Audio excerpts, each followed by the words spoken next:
Hello everyone, my name is Tanishka Bhatt and I am a 21-year-old BCom graduate from Gargi College, Delhi University.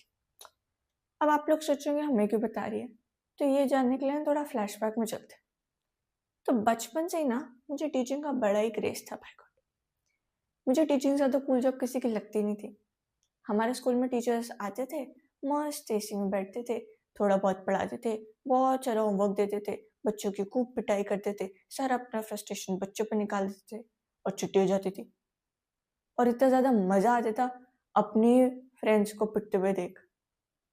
तो मुझे लगता था यार मैं भी बड़ा होकर ना टीचर ही बनूंगी और मैं भी अपना सारा फ्रस्ट्रेशन बच्चों पर निकाल लूंगी और उनको खूब मारूंगी।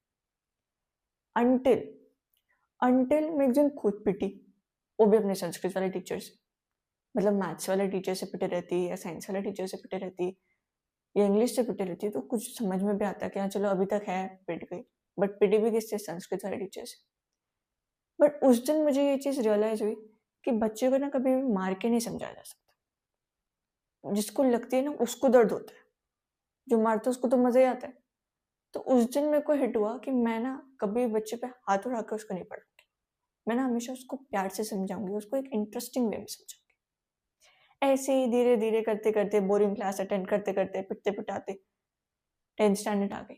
10th स्टैंडर्ड में I scored 96.4% overall and 97% 97 marks I would say in science. सबको मेरे से एक्सपेक्टेशन थी कि मैं तो साइंस स्ट्रीम में ऑप्ट करूंगी, बट मैंने सारी एक्सपेक्टेशन में पानी फेर दिया। मैंने कॉमर्स ऑप्ट कर लिया क्योंकि मुझे हमेशा से कॉमर्स में इंटरेस्ट था। दीदी की भी कॉमर्स थी तो उनसे भी थोड़ा बहुत इन्फ्लुएंस होकर मेरे को कॉमर्स में इंटरेस्ट आया। और मुझे ये जानने में कोई इंटरेस्ट नहीं था कि दो केमिकल्स को मिक्स करके क्या होता है, सूरज की मेरे से कितनी दूरी है, मेरी सूरज की से कितनी दूरी है, धरती की सूरज से कितनी दूरी है। ये सब मुझे बिल्कुल एक्साइट नहीं करती थी। तो जो चीज़ मेरे को एक्साइट करती थी वो कॉमर्स, वो चीज़ मैंने ऑप्ट कर ली। अब 11th स्टैंडर्ड आया, मुझे लगा कि यार जिंदगी के असली मजे तो अब आए हैं, क्योंकि 11th स्टैंडर्ड वो भी कॉमर्स का एक डेडली कॉम्बिनेशन होता है। बट भगवान को ये चीज़ मंजूर नहीं थी। हमारे बैच में कोविड आ गया, सारे स्कूल्स बंद हो गए और सारी क्लासेस ऑनलाइन होने लग गई। लाइव क्लासेस में तो आज तक कुछ समझ में आया नहीं, ऑनलाइन क्लास में क्या ही समझ में आ जाता। और ट्यूशन जाने में हर स्कूल का अलग अलग सिलेबस चलता था और टीचर अलग ही पढ़ाता था, तो बहुत मिसमैच होता था।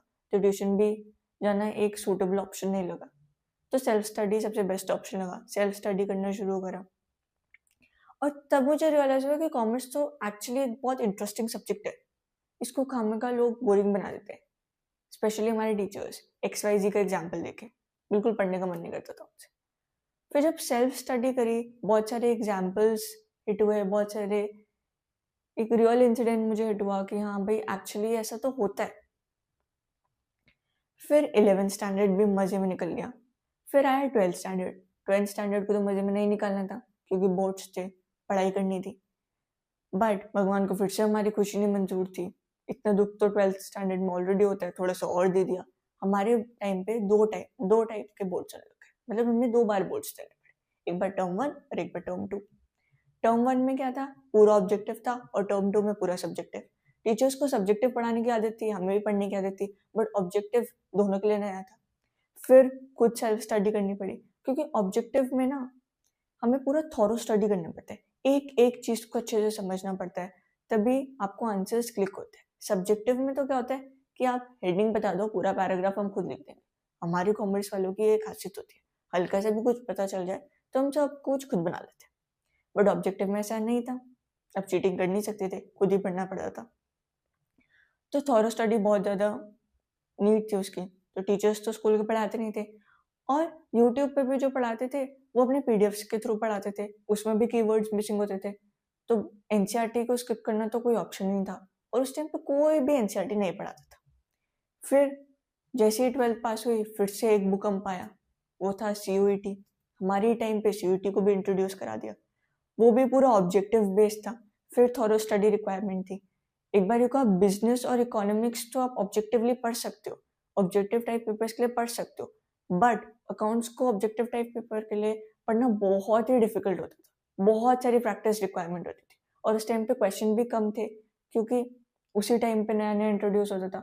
सब्जेक्टिव टाइप के लिए तो मिल जाते थे, ऑब्जेक्टिव टाइप के लिए ढूंढना बहुत मुश्किल होता था। तो बहुत सारे सैम्पल पेपर खरीद के फिर उसमें कुछ क्वेश्चन नहीं समझ में आता था, तो फिर गूगल करके फिर उसको थोड़ा बहुत रिलेट करके उसके बारे में पढ़ के फिर आंसर निकलते थे। क्योंकि टीचर्स यूट्यूब पे कॉन्सेप्ट तो समझाते थे, बट क्वेश्चन प्रैक्टिस फिर एक बहुत बड़ा गैप था जो नहीं कोई करवाता था। तो उस टाइम पे लगता था यार काश कोई ऐसा टीचर होता जो एनसीईआरटी भी पढ़ा देता, कॉन्सेप्ट भी पढ़ा देता, सब्जेक्टिव टाइप भी क्वेश्चन सॉल्व करा देता, ऐसे ऐसे समझा देता कि बिल्कुल एक बारी में आंसर्स क्लिक हो जाते। तब मुझे लगा कि मैं जब टीचर बनूंगी ना एक दिन, तो मैं ये सारी चीजें कवर करूंगी। And I am really really thrilled to announce कि वो एक दिन आ चुका है। And I am introducing the first batch of my life, the batch which is closest to my heart, the batch of 11th and 12th graders, the batch of 26-27. So if you are in 12th standard, or if you have just completed your 10th standard and willing to opt commerce in 11th standard, please subscribe the channel to be the part of this entire journey, where I'll not just be focusing on concepts. Concepts तो आप पढ़ ही लोगे. I'll be focusing on relatable examples जो आपके संग हमेशा रहे, जो आपको हर टाइम क्लिक करे. कोई भी क्वेश्चन आप पढ़ो तो उसी टाइम आपको इंस्टेंटली समझ में आ जाए कि किस टॉपिक से रिलेटेड है.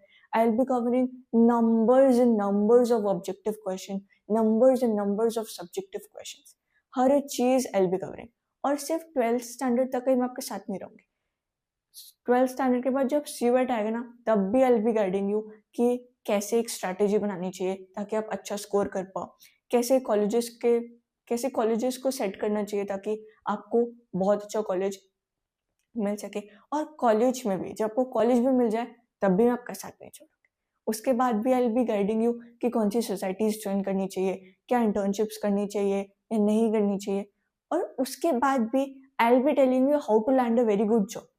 तो इफ यू आर मतलब रियली इंटरेस्टेड कि हाँ ये सब मुझे करना है, मुझे भी 12th में अच्छे नंबर चाहिए, मुझे भी सीवेट में अच्छा स्कोर चाहिए, मुझे भी अच्छा कॉलेज चाहिए, मुझे भी अपनी जो कॉलेज लाइफ है उसको बेस्ट तरीके से जीना है, उसको उस टाइम को पूरा यूटिलाइज करना है productively.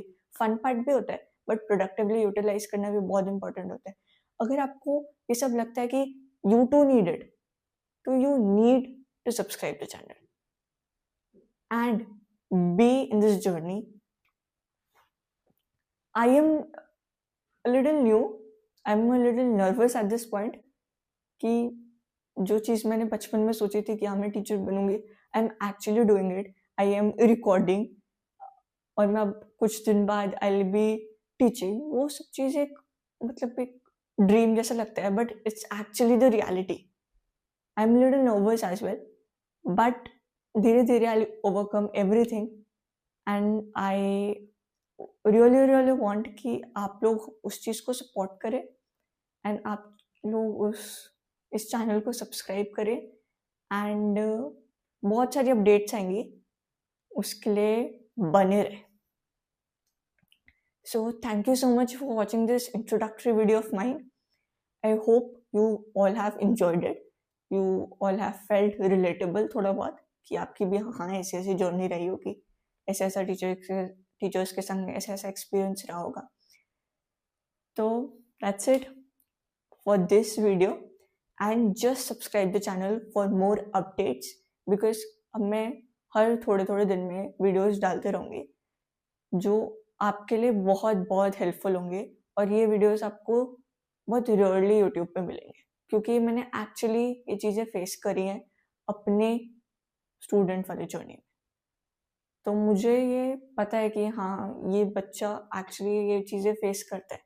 So I have the solution to that problem because I too have face that problem. So that's it for the video. Thank you so much for watching and do not forget to subscribe to the channel. Bye bye. See you in the next video and I'll keep you updated.